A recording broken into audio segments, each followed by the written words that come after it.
하나님은 영이시니 예배하는 자가 영과 진리로 예배할지니라. 오늘도 각 가정을 성전 삼아서 거룩하신 하나님 앞에 영과 진리로 예배하는 우리 모든 성도님들 가운데 예배를 통해 주시는 하나님의 크신 은혜와 평강이 함께 하시기를 주님의 이름으로 축복합니다. 자기 개발 강사이기도 하면서 이 시대 최고의 여성 멘토라고 하는 수식어가 붙을 만큼 상당한 영향력을 가지고 있는 김미경이라는 분이 아마 아시는 분들도 많이 계실 겁니다. 이분이 강연한 내용 중에 이런 내용이 있습니다. 짧게 요약하면 이렇습니다. 인생은 사건 중심이 아니고 해석 중심이다. 사람은 누구나 삶에서 실패를 경험할 수 있고 사업이 망할 수도 있다. 누구라도 예외가 없다.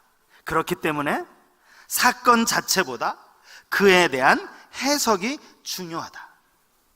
인생은 시간대로 흘러가는 것이 아니라 해석대로 흘러가기 때문이다. 인생은 해석이다 라는 이 말은 이미 우리에게 익숙할 정도로 친숙한 말이 되었습니다. 똑같은 환경에 살고 있으면서도 그것을 어떻게 해석하느냐에 따라서 완전히 다른 인생을 살 수 있다라는 의미입니다. 코로나로 인해 누구도 예상치 못한 힘겨운 삶을 살아가고 있는 요즘, 이 짧은 문장에 대해 참 많은 생각을 하게 되는 것 같습니다. 특별히 그리스도인으로서 단순히 세상 사람들이 말하는 긍정적인 마인드를 가지고 살아가는 것, 그 이상으로 삶을 해석할 수 있어야 한다라고 믿기 때문이죠. 그것이 무엇입니까?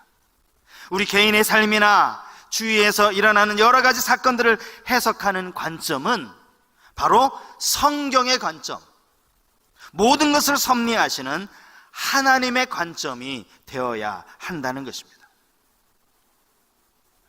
인생을 해석하는 관점은 사람들마다 분명한 차이가 있을 수 있습니다. 성경에서도 이러한 차이를 얼마든지 찾아볼 수 있는데요, 그 중에 대표적인 경우가 이 요한복음 9장에 나와 있습니다. 여기는 날 때부터 시각장애를 가지고 태어난 사람을 바라보는 제자들의 관점이 기록되어져 있습니다. 그가 어쩌다가 시각장애인으로 태어나게 되었을까? 이 부분을 해석함에 있어서 제자들의 시각은 너무도 단순했습니다. 요한복음 9장 2절 말씀입니다.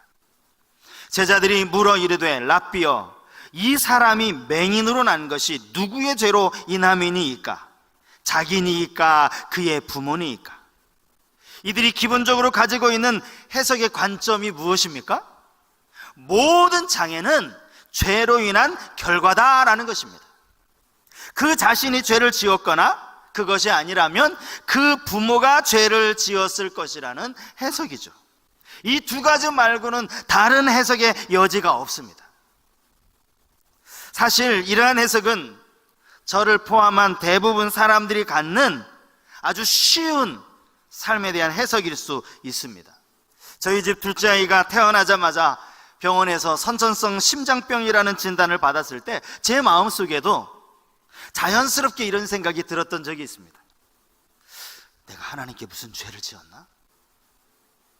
내가 하나님께 죄를 지어서 그 죄값으로 아이가 심장병을 가지고 태어난 것은 아닌가? 이런 생각이었습니다.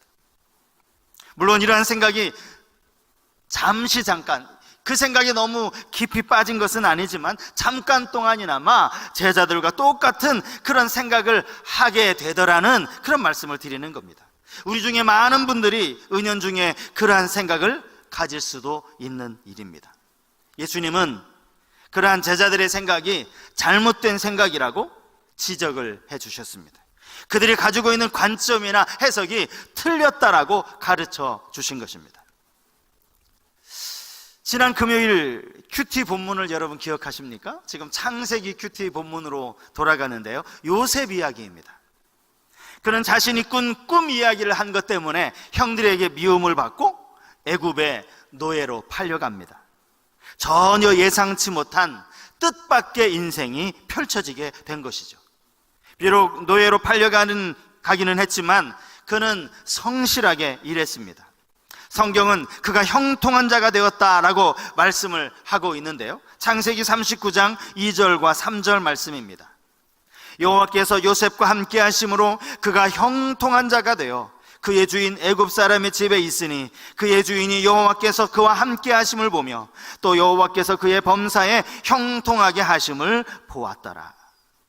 요셉이 보디발의 집에 노예로 있으면서 시키는 일도 제대로 안 하고 그냥 빈둥빈둥거리고 있었음에도 불구하고 하나님께서 그를 형통하게 하신 것은 결코 아니었습니다. 그의 범사를 형통하게 하신 것은 전적인 하나님이 베풀어 주신 은혜임이 맞지만 여기에는 그의 성실한 모습도 분명히 포함되어 있었을 것이라는 사실입니다. 요셉은 성실하기만 한 것이 아니라 죄의 유혹 앞에서 자신이 언제나 하나님 앞에 서 있다고 하는 신전의식을 가진 사람이었습니다. 그랬던 그가 억울한 누명을 뒤집어쓰고 감옥에 갇히는 일이 벌어진 것 아닙니까? 이것이 그의 인생에 일어난 두 번째 이해할 수 없는 사건이었습니다.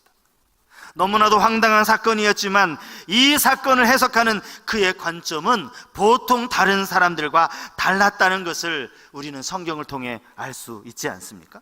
결국 자신이 꾸었던 그 꿈이 현실로 되는 것을 볼 수 있었던 그 이유도 삶에 대한 해석을 달리했기 때문이라고 말할 수 있습니다. 절망과 낙심으로 끝내지 않고 언제나 하나님의 관점으로 인생을 해석했던 것입니다. 하나님은 살아계시고 하나님은 내 모든 형편을 아시고 지금도 나를 보고 계신다는 그 사실을 알 수 있는 구절이 바로 오늘 우리가 큐티하는 큐티 본문에 나옵니다. 애굽 왕 바로가 요셉의 소문을 듣고 요셉을 부릅니다. 내 꿈을 해석할 수 있겠느냐는 그 질문에 요셉이 이렇게 대답합니다. 창세기 41장 16절 말씀이에요. 요셉이 바로에게 대답하여 이르되 내가 아니라 하나님께서 바로에게 편안한 대답을 하시리이다.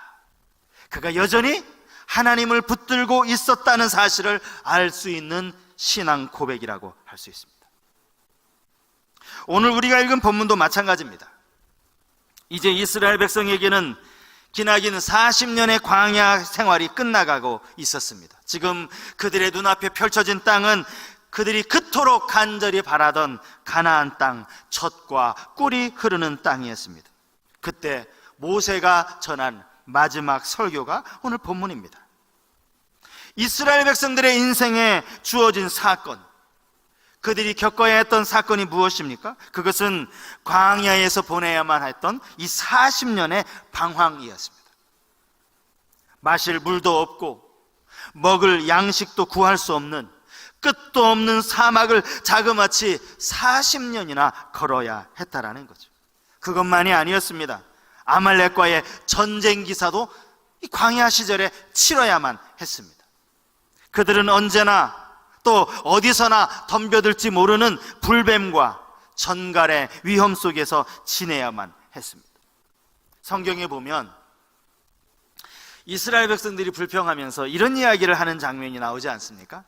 야, 우리가 차라리 애굽에서 지낼 때가 더 좋았다라는 그런 말입니다. 사실 이 말이 말도 안 되는 이야기이기는 하지만 언뜻 생각해 보면 지금 그들의 상황으로서는 조금 이해할 수도 있는 그런 부분이었습니다. 비록 노예 신분으로 지냈지만 그들은 고기 가마 곁에서 양식 걱정은 하지 않아도 되었기 때문이죠. 아침부터 저녁까지 고된 노역에 시달리기는 했지만 밤이 되면 그들은 가족들과 함께 편안한 잠자리에 들 수 있었기 때문입니다. 그들이 경험한 것은 40년 동안의 광야 생활이었습니다. 그들에게 광야길을 걷게 하신 하나님께서 오늘 모세의 입술을 통해 주시는 말씀은 그것을 과연 어떻게 해석해야 하느냐라는 문제입니다. 오늘날 광야와도 같은 인생을 살아가면서 여러 가지 많은 문제들을 만날 때 과연 그것들을 어떻게 해석할까? 이 문제입니다. 하나님께서 말씀하시는 관점, 40년 광야 생활을 뒤돌아보며 그것을 해석하는 두 가지 관점 중에서 첫 번째는 기억하라입니다. 기억하라. 신명기 8장 2절 말씀입니다. 내 하나님 여호와께서 이 40년 동안에 내게 광야 길을 걷게 하신 것을 기억하라. 이는 너를 낮추시며 너를 시험하사 내 마음이 어떠한지 그 명령을 지키는지 지키지 않는지 알려 하심이라. 여기 원어 성경을 보면 문장의 맨 앞에 나오는 말씀이 내 하나님 여호와께서가 아닙니다. 기억하라 라는 이 동사입니다. 강조하기 위해서 문장의 맨 앞에 나와 있습니다. 히브리어로는 이 자칼이라고 하는 이 단어인데요, 기억하다, 회상하다, 생각하다 이런 뜻을 가진 단어입니다. 성경에서 이 단어가 가장 먼저 나오는 것은 창세기 8장 1절 말씀입니다. 하나님이 노아와 그와 함께 방주에 있는 모든 들짐승과 가축을 기억하사 바람을 땅 위에 불게 하심에 물이 줄어들었고, 홍수로 온 세상을 심판하셨을 때 하나님께서 방주 안에 있는 노아를 기억하셨다는 거예요. 그 기억으로 말미암아 하나님은 바람을 땅 위에 불게 하셔서 물이 거치게 하셨다는 거죠.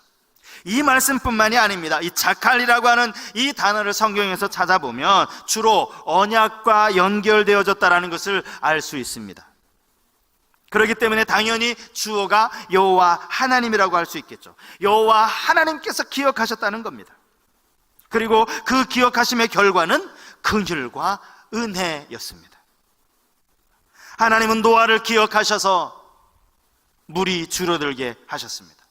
하나님은 무지개 언약을 기억하셔서 다시는 물로 심판하지 않겠다고 말씀하셨습니다. 하나님은 아브라함과 세운 언약을 기억하셔서 이스라엘을 애굽으로부터 구출하시는 일에 모세를 부르셨다라는 겁니다. 레위기 26장 42절 말씀을 한번 보시겠습니까? 내가 야곱과 맺은 내 언약과 이삭과 맺은 내 언약을 기억하며 아브라함과 맺은 내 언약을 기억하고 그 땅을 기억하리라. 여기 이 한 문장 안에 기억하라라는 동사가 3번씩이나 반복되고 있습니다. 이 말씀의 주어도 역시 여호와 하나님이시죠. 기억하다라고 하는 이 동사는 신명기에서도 반복돼서 사용이 되고 있습니다. 다만 이 신명기 말씀이 모세가 이스라엘 백성들을 향하여 전한 설교이다 보니까 여기서 나오는 이 기억하다의 주어는 주로 이스라엘 백성들인 경우가 대부분입니다. 오늘 본문의 말씀도 사실은 마찬가지죠. 그렇다면 오늘 본문에서 모세가 이스라엘 백성들에게 기억하라 라고 하고 이 명령하고 있는 것은 과연 무엇이겠습니까? 무엇을 기억하라는 거예요? 여러분, 2절의 첫 번째 문장을 제가 다시 한번 읽어드리겠습니다. 내 하나님 여호와께서 이 40년 동안에 내게 광야 길을 걷게 하신 것을 기억하라. 어떤 분들은 이스라엘 백성들이 지금까지 겪은 이 40년 동안의 고통스러운 광야 생활을 기억하라, 이러한 명령으로 해석하기도 합니다. 왜 그렇습니까? 그래야 다시는 죄를 짓지 않기 때문이죠. 출애굽 1세대들이 그랬던 것처럼 너희들도 만약에 하나님을 불신하고 하나님을 원망했다가는 그들과 똑같이 무서운 벌을 받을 수 있으니까 너희들 명심하고 기억해, 그런 의미라고 해석을 하는 겁니다. 물론 그렇게 볼 수도 있습니다. 부모가 자녀를 엄하게 꾸짖을 때 때로는 회초리를 들지 않습니까? 그러면서 마지막에 이렇게 경고합니다. 오늘 아빠가 너를 왜 혼냈는지 똑바로 기억해. 다음에 또 한번 이런 일이 생기면 그때는 오늘보다 훨씬 더 많이 혼날 줄 알아. 여기서 말하는 이 기억하라가 뭡니까? 내가 왜 맞았지? 내가 왜 혼났지? 그걸 기억하라는 거예요. 다시는 혼날 일을 하지 않도록 조심하라는 거예요. 모세도 이와 똑같은 경고의 의미에서 기억하라는 말로 강조했다라는 거예요. 근데 여러분, 우린 이 본문을 다시 한번 곰곰이 살펴볼 필요가 있습니다. 모세가 과연 이스라엘 백성들에게 무엇을 기억하라고 한 것인지, 그래서 정확하게 파악할 필요가 있다라는 거죠. 제가 여러분들의 해석을 돕기 위해서 2절의 이 앞에 문장만 번역 성경, 이 세 개의 번역 성경을 한번 읽어드리겠습니다. 오늘 이 본문과 이 번역 성경을 여러분 잘 한번 비교해 보시기 바랍니다. 먼저 현대어 성경입니다. 여러분의 하나님 여호와께서 지난 40년 동안 저 광야에서 여러분을 인도해 주신 그 여정을 모두 돌아보십시오. 기억하라가 돌아보십시오라고 번역이 되었네요. 그 다음 현대인의 성경입니다. 여러분의 하나님 여호와께서 지난 40년 동안 광야에서 어떻게 여러분을 인도하셨는지 한번 생각해 보십시오. 여긴 생각하라라고 되어 있습니다. 마지막 표준 세번역 성경입니다. 너희가 광야를 지나온 40년 동안 주 너희의 하나님이 너희를 어떻게 인도하셨는지를 기억하여라. 여기는 기억하라고 되어 있습니다. 여러분, 이 세 개의 번역 성경을 보면서 기억하라라는 이 동사의 목적어가 무엇인지, 무엇을 기억하라는 말씀인지 알 수 있지 않습니까? 다시 말씀드리면 광야 40년 동안 고생한 것을 기억할 것이 아니라, 물론 그것도 기억해야 하겠지만, 그 광야에서 하나님이 너희들을 어떻게 인도하셨는지를 기억하라는 말씀이에요. 이렇게 해석을 하고 나면요, 하나님을 향한 관점이 완전히 달라지는 것을 알 수 있습니다. 모세가 본문에서 강조하고 있는 하나님은 그들의 불신앙을 징계하시면서 40년 동안이나 그냥 뺑뺑이를 돌게 하시는 그런 무서운 공의의 하나님이 아니라는 겁니다. 오히려 사랑과 은혜의 하나님이라고 할 수 있습니다. 하나님의 은혜가 없이는 40년이 아니라 40일도 버티기 힘든 곳이 바로 광야였기 때문입니다. 여러분, 신명기 8장 4절 말씀을 보십시오. 이 40년 동안에 내 의복이 헤어지지 아니하였고 내 발이 부르트지 아니하였느니라. 이 말씀이 사실이라면, 이 말씀대로라면 이것이야말로 얼마나 놀라운 은혜입니까? 애굽에서 종살이하다 나온 이스라엘 백성들 아닙니까? 그들이 무슨 좋은 옷을 입고 다녔겠습니까? 아니, 그 옷이 아무리 좋다 한들 어떻게 40년 동안 헤어지지 않을 수 있겠느냐고요. 또 뜨거운 모래 사막길을 슬리퍼를 신고 다니면서, 때로는 맨발로 다니면서 제대로 씻지도 못했을 텐데 어떻게 발이 부르트지 않을 수 있습니까?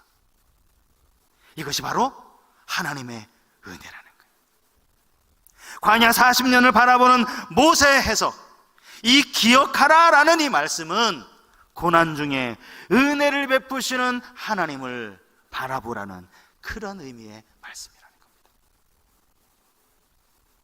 제가 이렇게 말씀을 준비하면서 제 안에도 새로운 깨달음이 생겼습니다. 지금처럼 이렇게 공동체가 함께 모여서 예배드릴 수도 없고, 그 어떤 소그룹 모임도 할 수 없고, 주중에는 교회가 마치 문이 닫혀있는 그런 상황임에도 불구하고 하나님의 징계 대신에 부어주시는 은혜가 있다는 것을 제가 깨달은 겁니다. 여러분, 이렇게 영상 시스템을 갖추고 있어서 얼마든지 실시간으로 유튜브를 통해서 예배를 드릴 수 있다는 것도 얼마나 큰 은혜입니까? 또 많은 분들이 이런 기도를 하시지 않습니까? 그동안 교회에서 예배를 못 드릴 수도 있다는 생각을 해보지도 않았기 때문에 너무나도 익숙한 나머지 예배에 더 마음을 쏟지 못했고 형식적으로만 예배 드렸던 그런 모습들을 하나님께 회개한다고 말이죠. 교회를 드나드는 일에 아무런 어려움이 그동안 없었기에 교회에 대한 소중함을 잃어버리고 교회에 대한 감사를 잊어버리고 살아왔던 그런 모습들을 하나님께 회개한다는 그런 기도 말입니다. 여러분, 이런 것들을 깨닫는 것도 하나님의 은혜라고 할 수 있는 것 아닙니까? 기도는 교회 가서 하면 된다라고 생각했었다가 교회에 올 수 없게 되니까 가정에서 기도할 수 있는 기도 처소를 마련하게 된 것도 하나님의 은혜입니다. 그동안은 건성으로 해오던 말씀 묵상이었는데 이제는 영적인 갈급함이 느껴지다 보니까 더 깊이 말씀을 묵상하며 하나님과 교제하는 시간을 갖게 되었다면 그것조차도 하나님의 은혜라고 할 수 있습니다. 물론 그렇게 해석을 하고 그렇게 열심을 내신 분들에 한해서입니다. 지금 우리가 겪고 있는 것은 고난이 맞습니다. 광야 생활이 맞습니다. 그것을 부인할 수 없습니다. 그래서 지금까지는 힘든 것밖에 안 보이고 부정적인 생각으로만 가득했었습니다. 하지만 관점을 바꿔서 다시 생각해 보면 지금 겪고 있는 상황에서도 은혜가 얼마나 많은지를 깨달을 수 있다라는 사실입니다. 오늘 이 영상으로 말씀을 듣고 계시는 우리 모든 성도님들이 해석의 관점을 바꾸는 그런 은혜가 있기를 바랍니다. 개인적으로나 교회적으로 아무런 소망이 없어 보이는 환경 속에서도 관점을 달리해서 보면 그 속에도 하나님의 은혜가 임하고 있다는 사실을 깨닫게 되시기를 축복합니다. 그러기 위해서는 비록 집에서 드리는 영상 예배일지라도 온전하게 예배할 수 있어야 합니다. 말씀 묵상에 더 많은 갈급함을 가지고 그 시간을 할애할 수 있어야 합니다. 골방 기도에 더 많이 집중하셔야 하는 것입니다. 본문에서 발견할 수 있는 광야를 해석하는 두 번째 관점은 생각하라입니다. 생각하라. 본문 5절 말씀이죠. 너는 사람이 그 아들을 징계함 같이 내 하나님 여호와께서 너를 징계하시는 줄 마음에 생각하고. 원어 성경으로 보면 이 5절 말씀도 문장에 가장 먼저 나오는 단어가 바로 이 생각하라라는 이 동사입니다. 본문에 생각하라라는 이 히브리어 동사는 야다입니다. 야다. 아마 많이 들어보셨을 거예요. 야다, 알다라는 뜻을 가진 동사죠. 구약에만 약 950번, 1000번 가까이 사용된 이 단어인데 알다, 이해하다 그런 뜻으로 사용된 단어입니다. 하나님께서 너희들에게 왜 이러한 광야의 시간들을 허락하셨는지 깊이 생각하고 하나님의 뜻을 분명히 알라라는 것입니다. 그래서 쉬운 성경에서는 이 구절을 마음속에 새겨두시오 이렇게 번역을 해놓았습니다. 특별히 본문에서 모세가 뭐라고 말합니까? 이것이 하나님이 내리시는 징계인데 마치 아버지가 아들을 징계하는 것과 같다 이렇게 말하고 있습니다. 하나님의 징계에 대해서 히브리서 12장 6절 이하에서는 이런 말씀이 있습니다. 주께서 그 사랑하시는 자를 징계하시고 그가 받아들이시는 아들마다 채찍질하심이라 하였으니 너희가 참음은 징계를 받기 위함이라. 하나님의 아들과 같이 너희를 대우하시나니 어찌 아버지가 징계하지 않는 아들이 있으리요? 징계는 다 받는 것이거늘 너희에게 없으면 사생자요 친아들이 아니니라.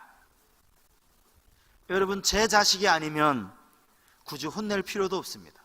못하러 혼냅니까? 제 아이가 아닌데 왜 괜히 입만 아프게 큰 소리를 치면서 그렇게 아이를 혼내겠습니까? 사랑하기 때문에, 내 아이이기 때문에 때로는 징계하는 것이죠. 친아들이기 때문에 징계하는 것입니다. 하나님도 마찬가지라는 겁니다. 여러분, 모세가 이스라엘 백성들 앞에 왜 이 표현을 사용했을까요? 지금 이스라엘 백성들 스스로 생각하기에 하나님께서 자기들을 사랑하지 않는다 이렇게 오해할까봐, 하나님은 우리를 사랑하시면 어떻게 이 40년 동안을 광야에서 우리를 보내도록 하나님의 탄식이 이렇게 기록이 되어져 있습니다. 소는 그 임자를 알고 나귀는 그 주인의 구유를 알건만은 이스라엘은 알지 못하고 나의 백성은 깨닫지 못하는도다 하셨도다. 평생 자기들을 하나님의 택한 백성이라고, 하나님의 선민이라고 자부했던 그 이스라엘 백성들이었는데 하나님이 보시기에 그들이 여전히 하나님을 모르고 있더라는 거예요. 하나님의 안타까움 아닙니까? 탄식 아닙니까? 모세는 지금 이스라엘 백성들이 지나온 광야 생활을 돌아보면서도 마찬가지로 그들이 하나님의 마음을 알기를 원했습니다. 오늘 우리 가운데 광야와 같은 삶으로 인해 지쳐있는 분들이 계십니까? 이 시간 하나님의 마음을 아는 그런 은혜가 있기를 바랍니다. 하나님의 마음을 생각하고 그분의 마음을 진심으로 이해하는 그런 은혜가 우리에게 있어야 한다는 거예요. 모세는 광야를 해석하는 이 두 가지 관점을 이야기하면서 6절에 또 한 가지 강조하는 것이 있습니다. 그것이 무엇입니까? 우리 6절 말씀 한번 가정에서 같이 한번 읽어보실까요? 6절 말씀 같이 읽겠습니다. 내 하나님 여호와의 명령을 지켜 그의 길을 따라가며 그를 경외할지니라. 그것은 바로 하나님의 명령을 지키는 것이고 그의 길을 따라가는 것입니다. 가다, 오다, 걷다 이런 뜻을 가지고 있는 단어가 여기 따라가라 라는 이 단어입니다. 기억하고 또 하나님을 알고 생각하는 것이 마음의 상태, 정적인 의미라면 따라가는 것은 행동을 의미하죠. 동적인 것을 의미합니다. 모세는 궁극적으로 이스라엘 백성들에게 바로 이것을 요구하고 있는 거예요. 너희가 하나님의 사랑이 변함이 없다는 사실을 기억했으면 좋겠다. 광야 생활이 하나님의 은혜였음을 너희들이 잊지 않았으면 좋겠다. 그리고 하나님의 마음을 좀 알았으면 좋겠다. 그리고 그것을 알아서 그 말씀을 지켰으면 좋겠다. 오늘 본문 1절에서도 지켜 행하라 라는 권면의 말씀으로 시작하고 있지 않습니까? 지키는지 지키지 않는지 알려 하심이라 이런 말씀도 오늘 본문에 나와 있지 않습니까? 지키는 것, 따라가는 것, 이것이 오늘 우리에게 모세를 통해서 주신 사명이라는 사실입니다. 광야 생활을 하면서 불평을 하며 지날 수도 있습니다. 역시 우리 하나님은 내가 지은 죄에 대해서는 절대 그냥 넘어가시는 일이 없는 분이야. 진짜 무서운 공의의 하나님이지. 이런 생각이 하나님을 두려워할 수도 있습니다. 하지만 우리는 하루도 버티기 힘든 삶의 고통에서 하루 버틸 힘을 주시는 그 은혜의 하나님을 기억할 수 있어야 합니다. 그리고 사랑하는 자녀를 향하여 사랑하기에 안타까움으로 징계하시는 아버지 하나님의 마음도 이해할 수 있어야 합니다. 이번 한 주간 우리가 지나가야 하는 또 광야와 같은 이런 삶에서 옷이 헤어지지 않고 발이 부르트지 않도록 은혜로 함께 하시는 그 하나님을 의지하며 그분의 말씀을 따라 믿음으로 승리하는 우리 모든 성도님들 되실 수 있기를 주님의 이름으로 축복합니다. 이 시간 우리 말씀을 생각하면서 이 찬양 함께 불렀으면 좋겠습니다. 주가 일하시네, 주가 일하시네.